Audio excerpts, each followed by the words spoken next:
Queridos hermanos y hermanas, es un privilegio grande para mí saludar a hermanos que hace tiempo que no veo de otras congregaciones, y el primer día saludé de parte de los hermanos de la iglesia en Vigo a los que estaban presentes. Repito este mismo saludo esta tarde para los que no estabais en esa ocasión. Recibí saludos cariñosos de vuestros hermanos en Vigo. Estamos estudiando, repasando, considerando. Yo más que estudio, estamos haciendo una reflexión sobre la necesidad que como creyentes tenemos de conocer a Dios. Dije el primer día que es muy posible que nosotros los cristianos evangélicos podamos decir muchas cosas acerca de Dios. Sabemos mucho acerca de Dios. Podemos definir a Dios, podemos valorar las perfecciones de Dios, podemos hablar de las obras de Dios, podemos hablar de lo que Dios es en sí mismo, pero eso que es importante, que es muy importante, no sustituye en modo alguno a la enorme necesidad consistente en conocer a Dios. Conocer a Dios no es asunto intelectual, ni es asunto religioso, ni es asunto de profesión, es asunto de vida. Jesús dijo que la vida eterna consiste en una sola cosa: que te conozcan a ti, el único Dios verdadero, y a Jesucristo, a quien tú has enviado. Si yo no conozco a Dios en esa dimensión, si yo no estoy viviendo espiritualmente a Dios mismo en lo que Él es y en la comunión con Él, no tengo vida eterna. Porque la vida eterna, como todos sabéis, no es algo que Dios me regala y que crea para mí. Vida eterna es la vida de Dios. Solo Dios tiene vida eterna. Por tanto, cuando yo vengo a este encuentro con Cristo, vengo al encuentro con Dios en Cristo, mi vida se identifica con Cristo, el Espíritu Santo me coloca en Cristo, coloca a Cristo en mi vida, implanta a Cristo en mí, para que yo, viviendo a Cristo, viva la vida de Dios, es decir, viva la vida eterna. No en la dimensión de la vida incomunicable, que son las perfecciones que hacen que Dios sea lo que es en sentido absolutamente único. Yo nunca llegaré a ser omnipotente ni omnipresente, pero vengo a la vida de Dios en lo que tiene o lo que se llama o se conoce y la Biblia enseña como la divina naturaleza, perfecciones que existen en Dios en grado infinito y que son comunicadas por Dios al hombre en la limitación en que la criatura puede recibirlas y funcionar con ellas. Pero, no es una vida parecida a la suya, es su vida. De manera que cuando hablamos del amor, no estamos hablando de un amor parecido al amor de Dios, no, estamos hablando del amor de Dios, en la experiencia de vida de cada uno de los creyentes. El tema de esta noche, hemos visto a Dios en sí mismo. El primer día hemos visto el conocimiento de Dios por Cristo, hemos hablado de otras perfecciones de Dios. Hoy vamos a parar un tiempo para conocer a Dios por medio de su amor personal. Quiero llamar vuestra atención a un pasaje de la carta primera de Juan, capítulo 4, versículos 7 al 21. De todo ese pasaje yo voy a tomar solamente una frase de un versículo, pero es interesante que leamos todo el contenido de esa parte de la epístola de Juan. Primera carta de Juan, capítulo 4, versículo 7. Amados, amémonos unos a otros, porque el amor es de Dios. Todo aquel que ama es nacido de Dios y conoce a Dios. El que no ama no ha conocido a Dios, porque Dios es amor. En esto se mostró el amor de Dios para con nosotros, en que Dios envió a su Hijo unigénito al mundo para que vivamos por Él. En esto consiste el amor, no en que nosotros hayamos amado a Dios, sino en que Él nos amó a nosotros y envió a su Hijo en propiciación por nuestros pecados. Amados, si Dios nos ha amado así, debemos también nosotros amarnos unos a otros. Nadie ha visto jamás a Dios. Si nos amamos unos a otros, Dios permanece en nosotros y su amor se ha perfeccionado en nosotros. En esto conocemos que permanecemos en Él y Él en nosotros, en que nos ha dado de su Espíritu. Y nosotros hemos visto y testificamos que el Padre ha enviado al Hijo, el Salvador del mundo. Todo aquel que confiese que Jesús es el Hijo de Dios, Dios permanece en Él y Él en Dios. Y nosotros hemos conocido, notad la insistencia de Juan en ese verbo, nosotros hemos conocido y creído el amor que Dios tiene para con nosotros. Dios es amor, y el que permanece en amor, permanece en Dios y Dios en él. En esto se ha perfeccionado el amor en nosotros para que tengamos confianza en el día del juicio. Pues como Él es, así somos nosotros en este mundo. En el amor no hay temor, sino que el perfecto amor echa fuera el temor, porque el temor lleva en sí castigo, de donde el que teme no ha sido perfeccionado en el amor. Nosotros le amamos a Él, porque Él nos amó primero. Si alguno dice, yo amo a Dios y aborrece a su hermano, es mentiroso. Pues el que no ama a su hermano a quien ha visto, ¿cómo puede amar a Dios a quien no ha visto? Y nosotros tenemos este mandamiento: el que ama a Dios, ame también a su hermano. Yo creo que la lectura de este pasaje es suficiente, sin ningún tipo de explicación. ¿Tú conoces a Dios? ¿Lo conoces? Si lo conoces, estás amando a tus hermanos. ¿No conoces a Dios? La demostración: no amas a tus hermanos. El que dice que yo conozco el amor de Dios lo experimenta en su vida, hasta el punto que Juan dice, porque así como Él es, ¿qué? Así somos también nosotros en el mundo. ¿Notáis la relación? Conocimiento tiene que ver con vivencia, con experiencia, con vida, mientras que sabiduría, capacidad intelectual, tiene que ver simplemente con la mente. A veces nuestra mente arde, estalla, explota con datos teológicos sobre Dios, y nuestro corazón es un corazón frío, helado en relación con los hermanos. Todo cuanto sepamos de Dios en cuanto a su amor, así no tiene ningún valor. Es más, es agente condenatorio para cada uno de nosotros. Cuando hablamos del amor de Dios y decimos que Dios es amor, queremos decir que hay una dimensión en Dios que está vinculada esencialmente, absolutamente, con el amor. Dios nunca dio un discurso acerca de su amor. Ninguno de sus profetas extendieron en su nombre para decir al pueblo, Dios dice que su amor es así, así, así. El profeta muchas veces dice, estoy impresionado por tu amor, grande es tu fidelidad. Pero son expresiones del profeta frente a la realidad del amor de Dios. Dios no habla de amor, Dios vive el amor. Y Dios no necesita hablar de su amor, ¿sabes por qué? Porque lo ha expresado a los hombres personalmente, irrumpiendo en su mundo y muriendo en la persona de Jesucristo por cada uno de nosotros en la cruz. Por tanto, el amor de Dios no se habla con palabras, se hace visible con hechos concretos de Dios hacia cada uno de nosotros. Estos hechos, que condicionan nuestra vida y nuestra salvación, son esencialmente la razón natural de ser del creyente en el mundo. La manifestación de Cristo a los hombres es la más impactante manifestación del amor de Dios. Mira lo que dice Juan en el capítulo que leímos en el versículo 10. En esto consiste el amor. No en que nosotros hayamos amado a Dios, sino en que Él nos amó a nosotros y envió a su Hijo en propiciación por nuestros pecados. No hay expresión de amor así. Dios ama a quienes no tienen derecho a ser amados. Por tanto, el Dios de la gloria no está discursando, hablando, expresando su amor con palabras, sino con hechos concretos. Dio a su Hijo simplemente porque nos ama. En un mundo carente de amor, la Iglesia debe palpitar al impulso del amor. En un mundo donde no hay referencias claras sobre el amor, la Iglesia tiene la obligación de expresar en esta sociedad la realidad absoluta del amor. No en la dimensión limitada de un amor de toma y daca, sino en la expresión absoluta de un amor de entrega. El amor de Dios consiste en entregarse por nosotros y en favor de nosotros. El amor del cristiano, el amor cristiano, exactamente igual, si queremos definir en nuestro mundo la realidad palpitante de la vida cristiana, que es el amor. Tres cosas voy a mencionar también hoy.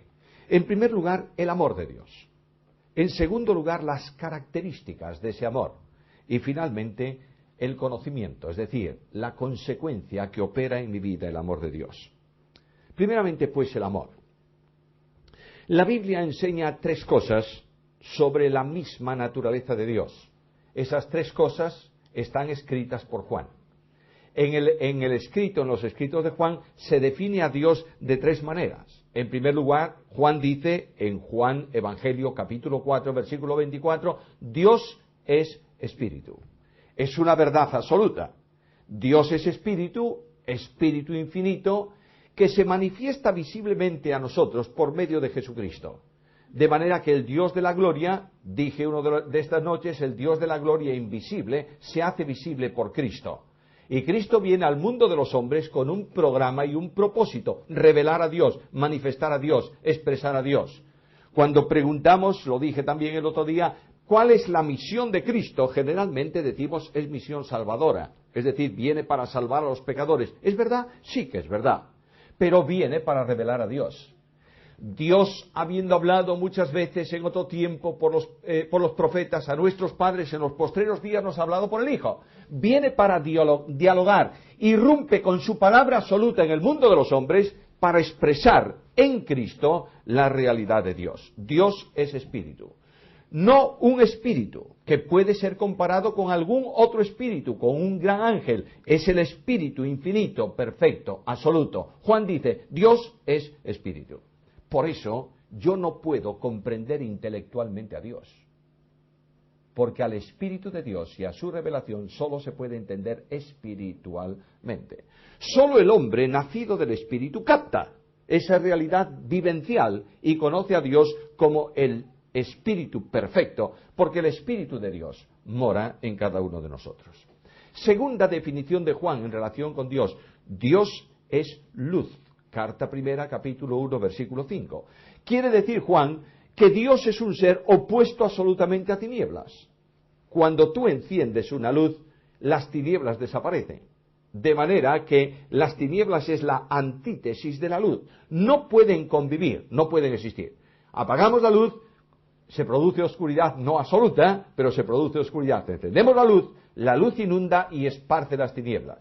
En la Biblia, el concepto tiniebla no tiene que ver simplemente con ausencia física de luz, tiene que ver con lo opuesto a la verdad y a la luminosidad de Dios, que es el pecado. De manera que cuando Juan dice, Dios es luz, quiere decir que Dios es santo, absolutamente santo, perfectamente santo, infinitamente santo, separado totalmente, absolutamente del mal.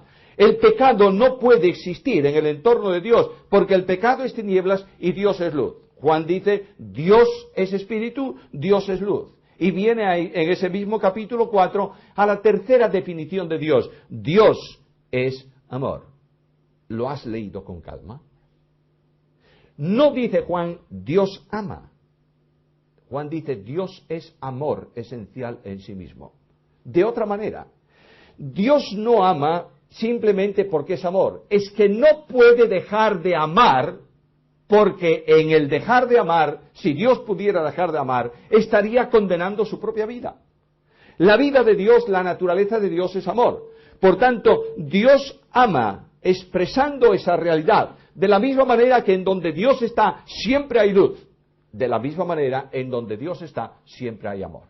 Dios ama porque es esencialmente amor. Yo quiero hacer una distinción necesaria esta tarde.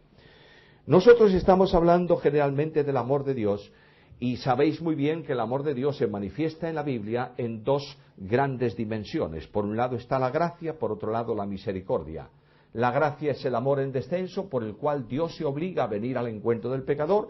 La misericordia es el amor de Dios en extensión. Dios ama permanentemente, no importa lo que ocurre en mi vida. El apóstol Pablo dice que aunque yo sea infiel, Él permanece fiel. Dios ama perfectamente, siempre ama. El profeta Jeremías, en medio de la enorme desolación de una ciudad arrasada y de miles de muertos, dice, grande es tu misericordia. No hemos sido perecidos, no hemos perecido, no hemos sido destruidos, porque grande es tu misericordia y grande es tu fidelidad. La misericordia tiene que ver con el pasar de la miseria del hombre por el corazón de Dios. De ahí que cuando los ciegos claman al Señor por sanidad, no claman por gracia, ¿por qué claman? Por misericordia. Jesús, hijo de David, ten misericordia.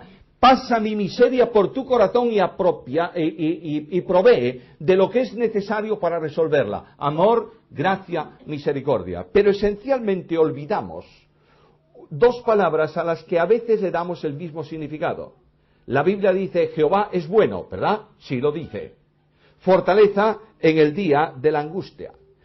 El amor es mucho más elevado que la bondad. El amor es la bondad que busca una relación. ¿Me has entendido?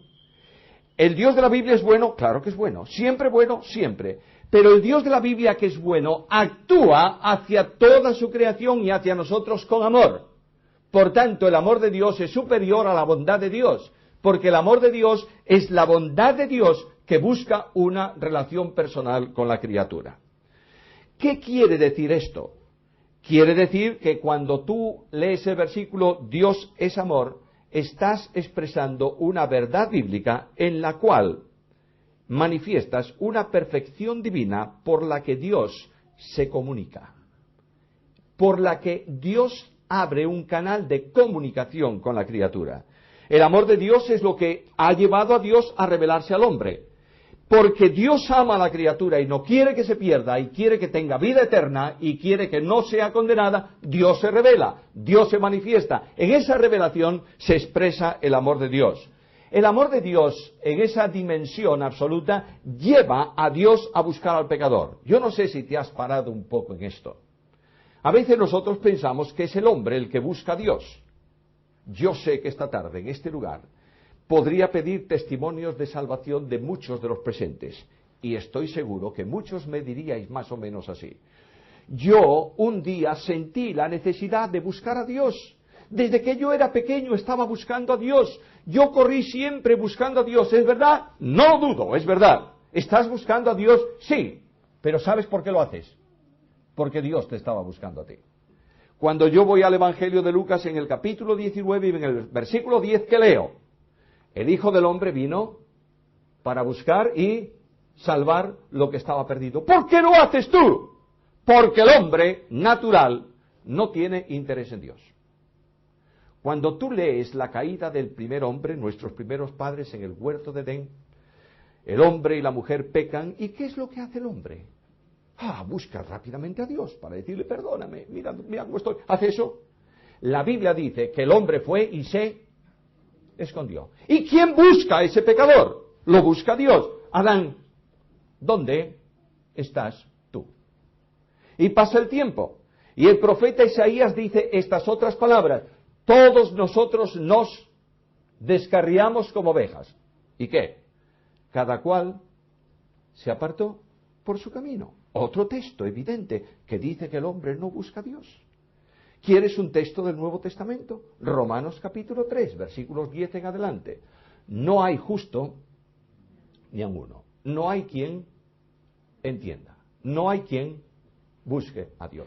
Y porque el hombre en su rebeldía y en su disposición contraria a Dios no tiene interés en Dios, ni busca a Dios, Dios viene al encuentro del hombre. El Hijo del Hombre vino para buscar y salvar lo que se había perdido. Y en esa dimensión comenzamos a percibir, no en la inteligencia, sino en la experiencia, el amor de Dios. En mi senda de fracaso espiritual, en mi camino de ruina, en mi vida sin sentido, en mi experiencia sin esperanza, Dios vino a mi encuentro y Dios manifestó su amor en ese acto. Dios viene para encontrar al pecador, restaurar al pecador, levantar al pecador, darle perdón de pecados y darle vida eterna. Ahora, ¿cuáles son las características del amor de Dios? En primer lugar, el amor de Dios es un amor incondicional. De otra manera, Dios ama sin que haya razón alguna para ser amado por los objetos de su amor. Oye, es una frase un poco rebuscada. No hay ninguna razón para que Dios me ame. Ninguna. Porque yo soy rebelde a Dios. He puesto a Dios a mis espaldas y me he comportado en forma independiente, sin querer saber nada de Dios. Pero Dios me ama sin condiciones. Porque Dios es amor. Este amor de Dios es, porque es incondicional, es generoso. y es espontáneo. ¡Qué maravilla de versículo! Porque de tal manera amó Dios al mundo, que ha dado a su Hijo unigénito, para que todo aquel que en Él cree no se pierda, mas tenga vida eterna. Es generoso, es espontáneo. El Dios de la Biblia, el Dios de la gloria, el Dios de la creación, irrumpe en la historia de la humanidad en Cristo. Y esta irrupción de Cristo en la historia de los hombres, que es expresión exhaustiva del amor de Dios, obedece a ese amor generoso, a ese amor incondicional de Dios. Dios, antes de la creación del mundo, en amor determinó salvar a los pecadores. Y cuando vino el cumplimiento del tiempo, Gálatas 4:4, Dios envió a su Hijo, nacido de mujer, nacido bajo la ley, para que redimiese a los que estábamos bajo la ley, a fin de que recibiésemos la adopción de hijos. ¿Qué es ese amor? Un amor incondicional. ¿No tiene Dios experiencia a través de los siglos de que el hombre siempre ha sido un maltratador de su persona, un desobediente a sus leyes, y un hombre réprobo en cuanto a la adoración al Creador? Sí lo tiene. ¿Por qué nos ama? ¿Por qué viene de esa manera? Porque el amor de Dios es un amor incondicional. Voy a poneros un ejemplo bíblico. El pueblo de Israel es un pueblo elegido por Dios, llamado por Dios, rescatado por Dios, sacado de la esclavitud para ser el pueblo de Dios en la tierra. Ahora escucha lo que dice la Biblia tocante a esa relación de Dios con su pueblo Israel. Tú eres pueblo santo para Jehová tu Dios. Jehová tu Dios te ha escogido para serle un pueblo especial, más que todos los pueblos que están sobre la tierra. No por ser vosotros más que todos los pueblos os ha querido Jehová y os ha escogido, pues vosotros erais el más insignificante de todos los pueblos, sino porque Jehová os ha amado. Aquí está. Un amor sin condiciones. Tú eres insignificante. ¿Cómo no vas a ser insignificante? Un pueblo pequeño y un pueblo de esclavos. El más insignificante de la tierra. Pero el amor de Dios no aprecia la insignificancia del pueblo. El amor de Dios ama a ese pueblo. Ama al pecador sin razón ninguna para hacerlo. Y ama a los creyentes. Me ama a mí, sin que yo tenga ningún derecho de ser amado. No sé si alguno de vosotros leyó un libro fantástico que es habla sobre la gracia. ¿Cuál es el título? Tengo El despertar de la gracia, que es de Swindoll, pero estoy hablando del de Bonhoeffer. El precio, gracias, el precio de la gracia. ¿Leísteis ese libro? En ese libro, Bonhoeffer tiene una frase que dice: yo siento algo incomprensible, que sabiendo como yo soy, Dios me sigue amando. Ahí tienes la grandeza.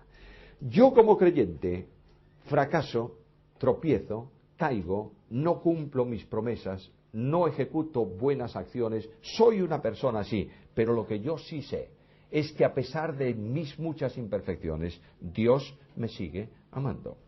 Esa es la razón incondicional, o la razón por la que el amor de Dios es incondicional. Escucha lo que dice Pablo en la carta a Timoteo, 2 Timoteo capítulo 1 versículo 9. Dios nos ama no conforme a nuestras obras, sino según el propósito suyo, sin condiciones. Dios me ama porque quiere amarme. Dios me ama porque obedece a un propósito suyo. El propósito de Dios es salvarme. Lo establece desde antes de la creación del mundo. Por tanto, me comunica su amor. Y Dios es el Dios que toma siempre, sin ninguna alteración, la iniciativa en cuanto al amor. ¿Quieres oír un versículo? Lo leíamos hace un rato. Nosotros le amamos a Él. ¿Por qué? Porque Él nos amó primero. Yo sé que no hay nada en mí que merezca el amor divino. Hay un himno antiguo con un contenido de letra fantástico que cantamos a veces en nuestra iglesia. Y una de las estrofas de ese himno dice así: te hallé y seguí. Señor, mi amor te di, mas solo fue en respuesta a tanto amor, pues desde antiguo mi alma estaba en ti, siempre me amaste así, naturalmente. El amor mío a Dios no es algo que yo necesito vitalmente que lo expreso. El amor mío es la respuesta al amor suyo. Yo le amo, ¿por qué? Porque Él me amó primero. Y cuando Pablo habla de compromiso de vida y de entrega cristiana, la vincula precisamente con el conocimiento experimental del amor de Dios. Escucha Romanos 12:1. Hermanos, os ruego, ¿por qué? por las misericordias de Dios, por el amor de Dios, os ruego que frente al amor de Dios entreguéis vuestros cuerpos en sacrificio vivo, santo, agradable a Dios, que es vuestro culto espiritual o vuestro culto racional.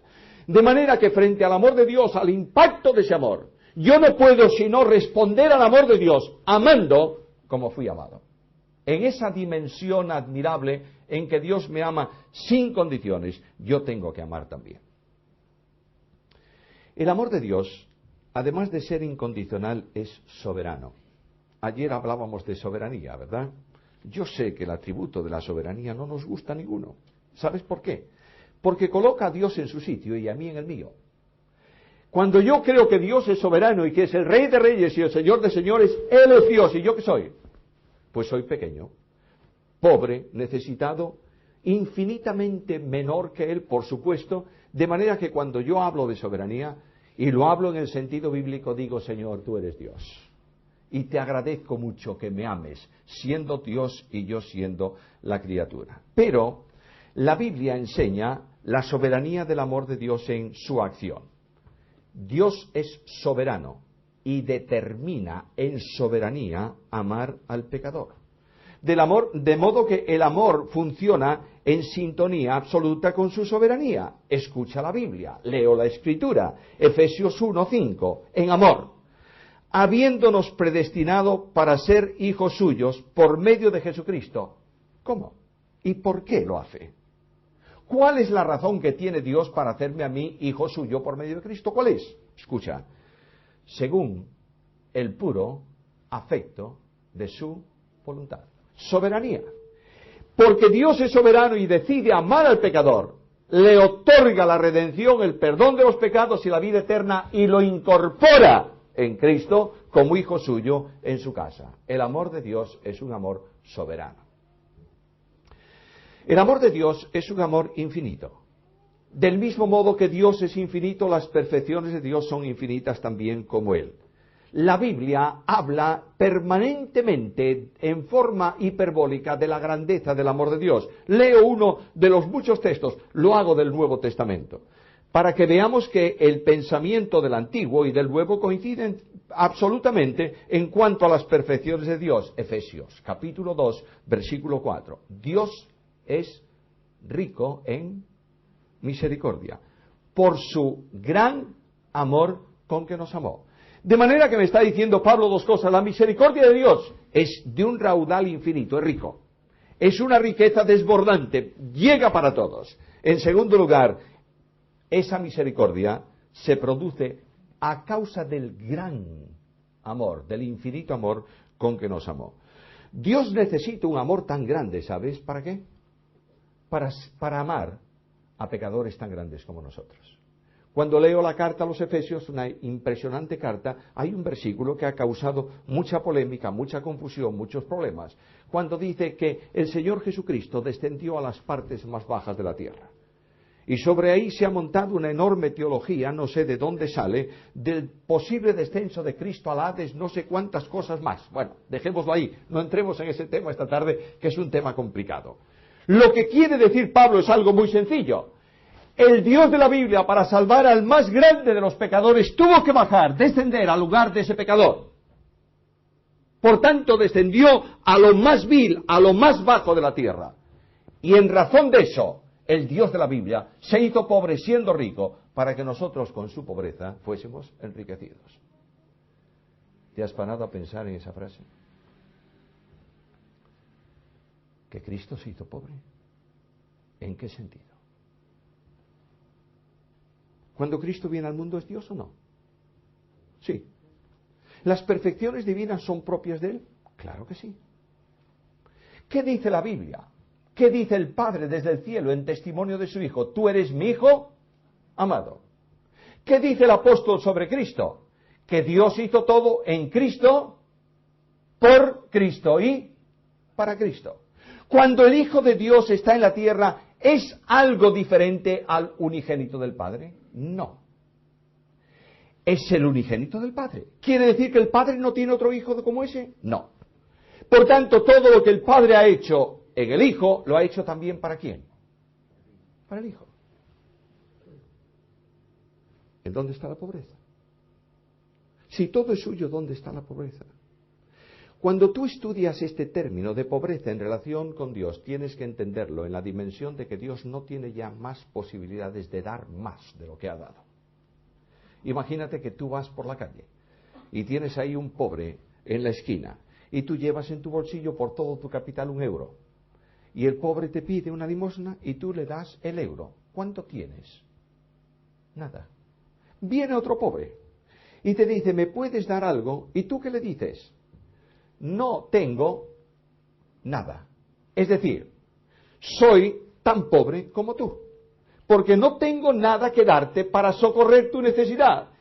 Dios dio, el Padre dio todo cuanto tenía en el Hijo, no puede dar más. Y el Hijo vino al mundo de los hombres y ¿qué dio por nosotros? Su vida, no puede dar más. De manera que Pablo dice, míralo, no tiene más que darte porque lo dio todo, para que con la entrega absoluta suya tú tengas las riquezas de Dios y seas heredero de todo en Cristo Jesús. ¿Tú notas el amor de Dios? ¡Qué dimensión tan impresionante! El apóstol Pablo va a decir algo tremendamente impactante. Todo es vuestro. ¿Por qué? Porque vosotros sois de Cristo y Cristo es de Dios. Pero dice algo más. La herencia de Dios se da al Hijo nada más por cuanto es el unigénito del Padre.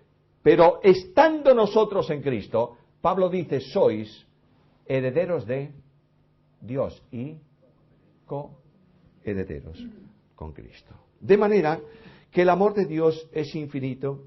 El amor de Dios dice en la persona de Jesucristo que como Cristo amaba a los suyos que estaban en el mundo, los amó hasta el final. Y Pablo, cuando se detiene un instante a contemplar la dimensión del amor de Dios, dice, este amor excede a todo conocimiento. Es decir, el amor de Dios es tan grande que nunca será capaz de entrar en tu mente, pero es tan pequeño que puede entrar en tu corazón. Luego, la experiencia de relación con Dios no tiene que ver en una experiencia intelectual, tiene que ver en una experiencia de vida, en una experiencia vivencial. El amor de Dios es también eterno.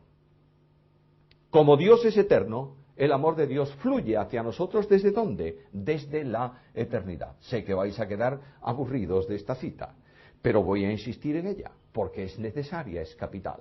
El apóstol Pablo dice, quien nos llamó y salvó, o nos salvó y llamó con llamamiento santo, no conforme a nuestras obras, sino según su propósito. Y la gracia que nos fue dada en Cristo Jesús, ¿cuándo? Antes de los tiempos de los siglos. Es decir, antes de la creación, del corazón de Dios fluye el elemento de salvación que es la gracia. La fe es el instrumento, la gracia es el elemento. Yo soy salvo por gracia, mediante la fe, justificados pues por la fe o por medio de la fe. La gracia es el elemento de salvación y la gracia es el amor de salvación orientada hacia el pecador. Ahora, yo tengo un problema muy serio ahí. Si cuando fluye del corazón de Dios la gracia para salvación no está el pecador, no está creado el hombre, ni se ha cometido pecado, ¿qué hacemos con la gracia? ¿Qué hacemos con ella? ¿Dónde la ponemos? Y si es infinita, como Dios mismo es infinito, ¿en dónde la colocamos? Y Dios la coloca en un recipiente infinito que es Jesucristo. La segunda persona de la deidad acumula, recibe sobre sí la gracia de Dios para distribuirla en salvación de los hombres. El primer hombre que se ha salvado en la historia de la humanidad se salvó ¿cómo? Por gracia.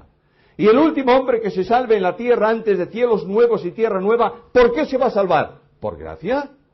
Luego, la gracia de Dios va siendo derramada, distribuida, dada a lo largo del tiempo. ¿Por quién? Por el único mediador entre Dios y los hombres, que es Jesucristo hombre. Pero un día, este amor eterno de Dios, que Dios mismo dice, yo te he amado con amor eterno, por tanto te prolongo, te extiendo continuamente mi misericordia, ese amor de Dios en la gracia viene al mundo de los hombres en la persona de Jesús. Y dice el apóstol Juan que la ley fue dada por medio de Moisés, pero la gracia y la verdad vinieron por o con o en Jesucristo. Y el gran recipiente de la gracia que contiene gracia infinita de Dios viene al mundo de los hombres para entregarnos en gracia su propia vida, a fin de que por la gracia de Dios nosotros seamos salvos. El salmista mira el amor de Dios y ¿sabe lo que dice? Desde el siglo y hasta el siglo, tú eres Dios. Por tanto, el amor de Dios es eterno. El amor de Dios es inmutable. No hay variaciones en él. Santiago 1:17 dice que todo don perfecto y toda buena dádiva proceden ¿de quién? Del Padre de las luminarias, de las luces, en el cual no hay mudanza ni sombra de variación. Yo no sé cuántos de los presentes tenéis una idea más o menos grande del funcionamiento de los astros. Yo solamente conozco de ellos el hecho de que existen, los veo por las noches y sé que vivo en uno de ellos, pero no sé nada más. Pero hay una palabra técnica en el mundo de la astronomía que se llama paralaje. Es la palabra que está ahí en Santiago. ¿Sabe lo que es el paralaje? Los astros oscilan en su trayectoria, siempre bajo el control de Dios, ninguno se escapa. La Tierra cabecea y unas veces la Tierra está más cerca del Sol y otras veces está un poco más lejos del Sol. Eso es el paralaje, la mudanza, la variación. El amor de Dios no tiene mudanza, no tiene variación, es siempre el mismo. Quiere decir que el amor de Dios no está sujeto a vicisitudes. ¿Tú sabes el enorme consuelo que me trae a mí esto esta noche? El amor de Dios no cambia bajo ningún concepto, bajo ninguna circunstancia. Escucha la Escritura, Romanos capítulo 8, versículos 35 al 39. ¿Quién nos separará del amor de Cristo? ¿Tribulación? ¿O angustia? ¿O persecución? ¿O hambre? ¿O desnudez? ¿O peligro? ¿O espada? Como está escrito, por causa de ti somos muertos todo el tiempo, somos contados como oveja de matadero. Antes, en todas estas cosas, somos más que vencedores por medio de aquel que nos amó. Por lo cual, estoy seguro que ni la muerte, ni la vida, ni ángeles, ni principados, ni potestades, ni lo presente, ni lo porvenir, ni lo alto, ni lo profundo, ni ninguna cosa creada nos podrá separar del amor de Dios. ¿Por qué no puede separarnos del amor de Dios? ¿Por qué? ¿Sabes por qué? ¿Dónde estás tú? En Cristo. ¿Sí o no? Mira lo que dice Pablo. No pueden separarte del amor de Dios por la posición que tú ocupas en Cristo. Nadie te puede separar del amor de Dios, que es en Cristo Jesús, Señor nuestro. Qué paz me da esto.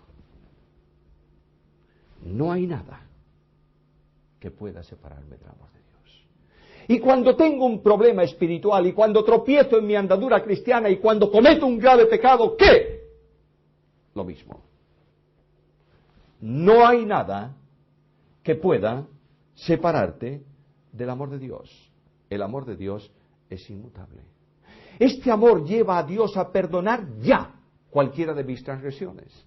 Y lo único que Dios me demanda hoy no es que yo vaya y le pida perdón, Señor, porque cometí un pecado. Dios me dice, ya lo hice, no me pidas lo que ya hice.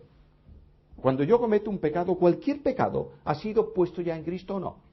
Dios me ha perdonado ¿cuántos pecados? Todos. Los pasados, los presentes y los futuros. Lo único que me manda Dios es que venga a su presencia y confiese esa situación. Confesar significa decir lo mismo. Significa entrar en sintonía con Él. Significa decirle, Señor, tú dices que esto que he cometido es pecado y yo afirmo contigo que eso es pecado. Y la gran consecuencia de eso es que esa forma de acercarte a Dios cambia tu vida. Cuando tú dices esto no puede seguir así, tú mismo actúas para que eso no ocurra, juntamente con el poder de Dios, la gracia de Dios y el poder del Espíritu Santo. Hermanos queridos, por favor, hemos sido perdonados y porque somos perdonados, Dios nos otorga amor incondicional permanentemente y nos ama, escúchalo bien, de la misma manera que ama a Jesús. Por ese amor de Dios yo puedo entrar a su presencia esta noche. ¿Cómo es posible que yo pueda estar tan indigno como soy ante el trono de Dios? ¿Cómo es posible? Porque Dios me ama incondicionalmente. Y no solamente puedo entrar, ya estoy sentado con Cristo, ¿dónde? En lugares celestiales. La experiencia de David al final de sus días, Cuando viejo mira el pasado, descubre esta gloriosa manifestación del amor de Dios y dice, aunque mi padre y mi madre me dejaran, con todo tú me recogerás. Es la experiencia vital en la vida de Pedro que mencioné estos días. ¿Qué fue lo que Cristo dijo, lo que el Dios en carne, Jesús, nuestro Salvador, dijo a Pedro en la restauración? Solamente una cosa. Simón, ¿me amas? Dios tiene un amor, tengo bastantes notas más ahí sobre el amor de Dios, pero ya no hay tiempo. El amor de Dios es un amor de entrega. Vuelvo a repetir el versículo de Juan 3:16. Porque de tal manera amó Dios al mundo, que ha dado, entrega a su Hijo unigénito, para que todo aquel que en Él cree no se pierda, mas tenga vida eterna. Mira un momento el versículo. Y descubrirás en la humanidad de Cristo y en su obra la admirable dimensión de la entrega del amor de Dios. Cristo viene al mundo de los hombres como Juan 1:14, y aquel verbo fue hecho carne y habitó entre nosotros. El Dios de la gloria asume en la persona, en la segunda persona divina, por medio de su humanidad, asume las limitaciones mías. El Dios de la gloria, en carne humana, Emmanuel, Dios con nosotros, siente mis miserias, sufre mis problemas, siente mi hambre, llora mis lágrimas, es tentado conforme a mis tentaciones, es conmocionado por mis problemas y mis enfermedades, y finalmente muere mi muerte. ¿Sabes para qué? Porque el amor de Dios necesita que en la experiencia de su Hijo Él pueda comprender mis calamidades y mis miserias. Oh, me emociona tanto esto. Siento un impacto tan tremendo en mi alma. Cuando leo estas palabras, es poderoso para socorrer a los que son tentados. ¿Por qué? Porque fue tentado en todo conforme a nosotros. En la cruz del Calvario, Dios manifiesta el acto de entrega. El Hijo del Hombre da su vida por cada uno de nosotros. ¿Para qué insistir en esto? ¿No estás sintiendo esta noche que solo por la entrega de Dios en amor tú eres salvo? ¿No estás sintiendo que porque Dios entregó tú tienes vida eterna? ¿No estás siendo esta tarde, no es tu experiencia esta tarde, que porque el Dios de la gloria en la persona de Jesucristo murió, su muerte te ha dado vida? ¿No es verdad esto? ¿Cómo iba a darte Dios vida si no uniéndote al resucitado? ¿Qué dimensión tan impresionante? El Espíritu Santo de Dios te toma y te coloca en Cristo para que la vida de Dios sea tuya también por medio de Jesucristo. ¿Qué es esto? Es entrega. Es amor incondicional, amor infinito, amor supremo. Oh, hermanos míos, guardemos silencio ya en eso. No merece la pena extenderse más. Yo te llamo esta tarde a una reflexión personal en el infinito amor de Dios, en el amor incondicional, en el amor de entrega, en el amor que da todo cuanto tiene para que tú entiendas, no con tu mente, sino con la experiencia de tu corazón, que Dios te ama entrañablemente. Finalmente, ¿qué consecuencia trae esto en mi vida? La primera consecuencia es que cuando yo conozco el amor de Dios y conozco al Dios de amor, yo amo. ¿Qué dice Pablo en Romanos 5:5? Que el amor de Dios, no el mío, no el amor religioso, el amor de Dios se ha derramado en nuestros corazones. ¿Por qué? Porque Dios está presente en ti, por el Espíritu Santo que nos fue dado, entrega. Porque Dios se entrega a sí mismo y se introduce en tu vida, el amor absoluto de Dios, el amor infinito de Dios te inunda. ¿Sabes la consecuencia? No puedes dejar de amar si conoces a Dios. El amor en la vida cristiana no es una ocasionalidad o un asunto puntual, es la forma natural de vida cristiana. La forma natural de la vida cristiana es amar. Y Cristo viene para darme un mandamiento, escúchalo, un mandamiento nuevo os doy. ¿Qué? Que os améis los unos a los otros. ¡Ay, qué bien! ¿Qué significa esto? Bueno, significa que yo tengo que amar a los hermanos de mi grupo denominacional. Al resto. Andan medios extraviados, a esos no. No, alguno te dirá, no, yo tengo mi compromiso es con mi iglesia local. Bueno, también tendríamos que definir qué es la iglesia local, pero eso es otro tema.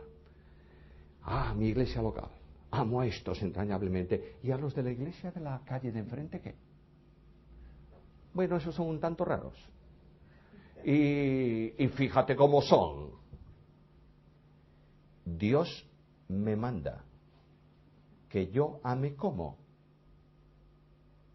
yo os he amado. El amor genuino es la identificación única del auténtico cristiano.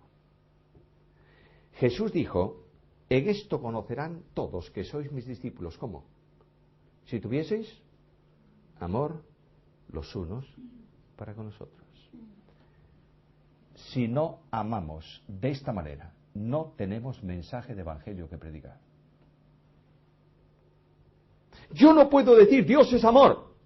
Y no puedo decir Dios transforma mi vida si yo no soy capaz de amar sin condiciones a mis hermanos. En cualquier sentido y en cualquier dimensión. ¿Lo entiendes o no lo entiendes? La vinculación con Dios, el conocimiento de Dios, me impulsa a amar al estilo de Cristo.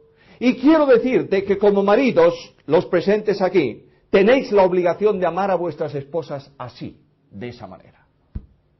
El apóstol Pablo dice, maridos, amad a vuestras mujeres, así como Cristo amó a la iglesia y ¿qué más? Se entregó a sí mismo. No puedes amar a tu mujer por lo que recibes de ella. No puedes amar a tu mujer porque te plancha la ropa o porque te hace la comida.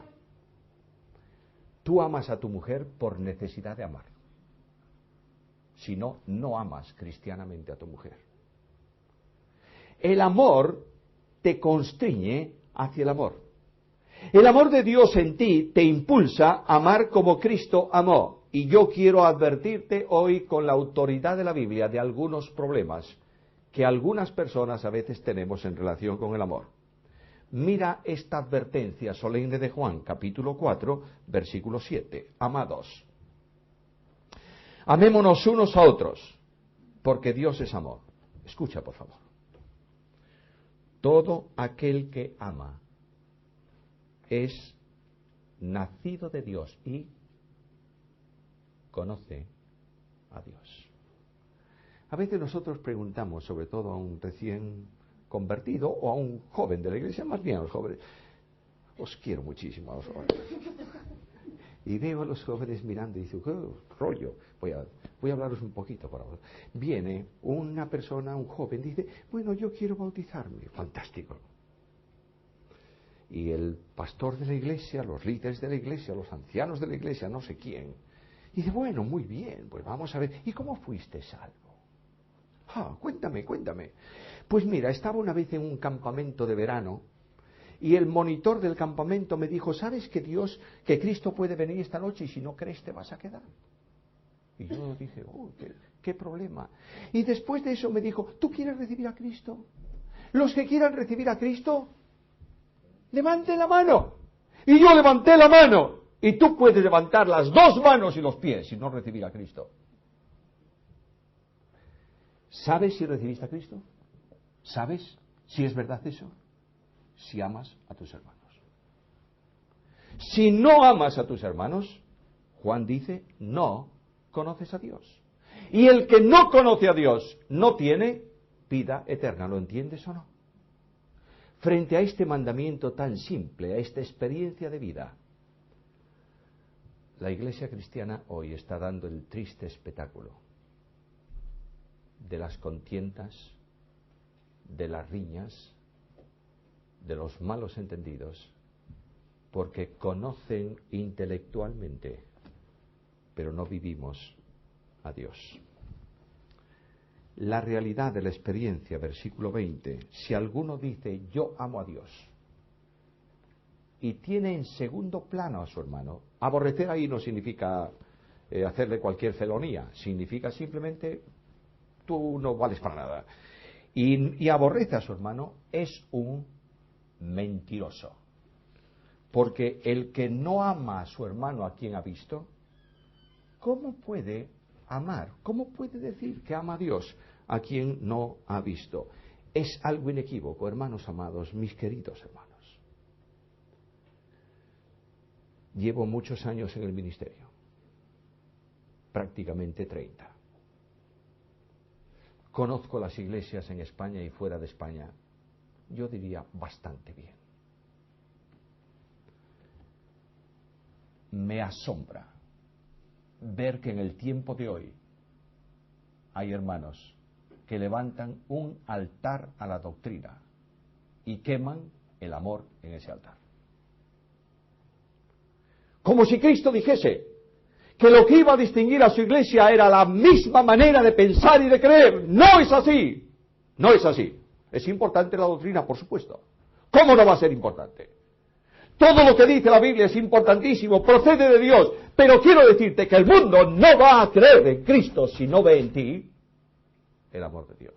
Y esto es lo que tiene que hacer reflexionar a la iglesia. Hermanos amados, basta de organización, de funcionamiento, de sistemas, de reuniones, de no sé qué cosa más. Es hora de comenzar a conocer el amor de Dios.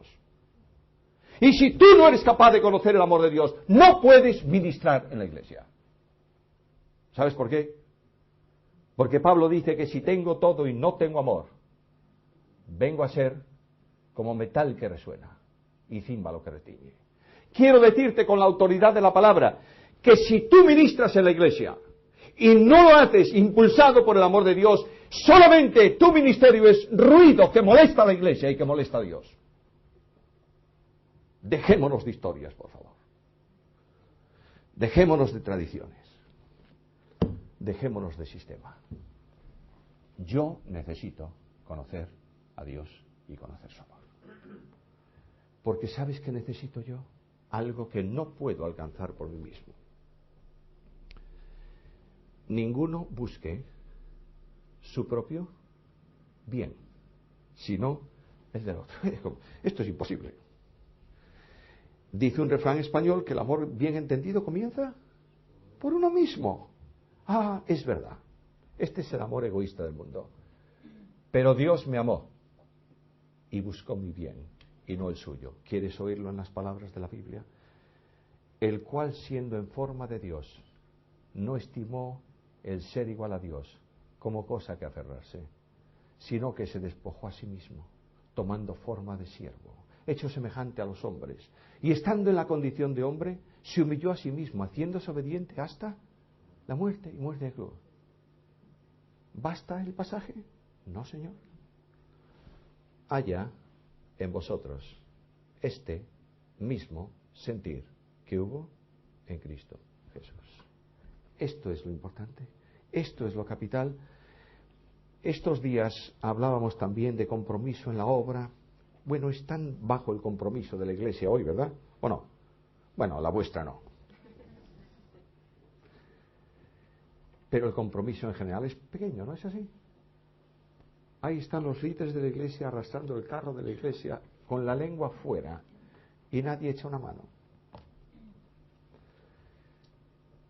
Pon el amor en el púlpito de la iglesia, el amor de Cristo, y el Espíritu de Dios va a producir el cambio.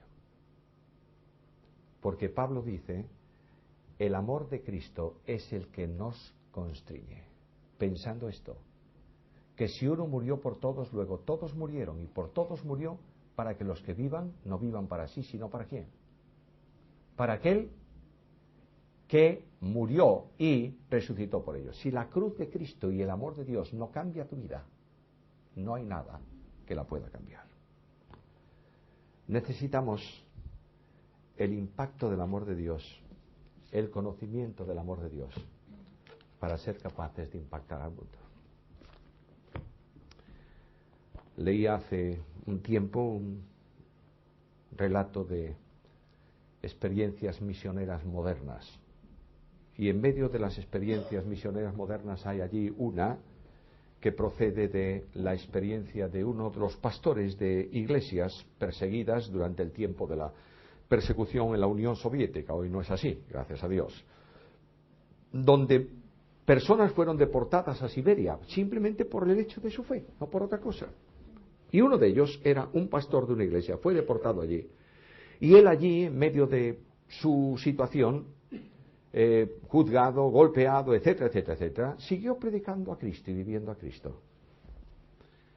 Uno de los servicios de la policía que trabajaba con este tipo de personas venía a su casa a veces y golpeaban al hombre y le rompían sus cosas.